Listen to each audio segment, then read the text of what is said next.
Mga katropa, luto tayo ng ulam mga katropa kasi hindi ako ng isda. Ayan, fresh ko yan. Sabaw tayo, sabaw paksiw. Ayan. Ayan siya. Kasi doon ako bumili sa Coral. Kaya alam ko pag umaga, dito mga isda nila doon, mga kutsari. Tinang diyan ko ng iba. Tuna ko kapon doon sa pinsang ko.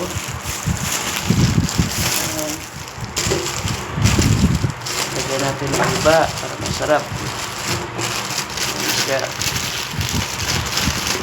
Ayan. Ang iba, hindi naman lahat po yan. Hindi lahat sabawan. Box, yun. Papaksa ko rin yung iba para mamayang gabi sa bukas. Budget ba? Budget. Ayan. Lagyan ko rin ng iba yung bakso ko. Saka ang palaya. Ayan. Suwabe. Ulam ng sikapon. Ang ulam namin. Backbones ng manok. Dubong buto, dubong manok ng buto-buto. Sayang din kasi kapag itapon yun, maulam pa naman. Ayan, lalagyan ko na ang palaya yun. Ako, ito yung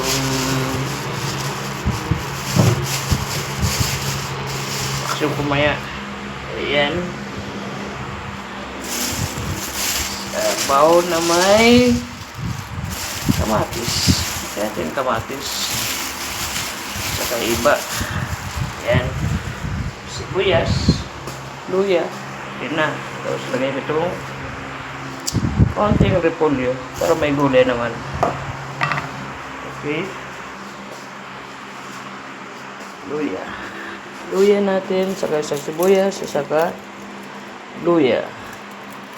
Lagay natin luya konti. Para tanggal din sa sipon. Mas maganda yung marami-raming kunting luya para sarap.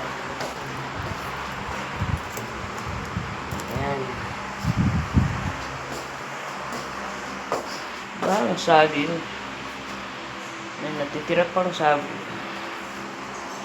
So, ano pa? Wala na. Okay, katropa, dito na ako. Lilinisan ko na ito para makapag-almusal na kami. Ayan. Bye, mga katropa.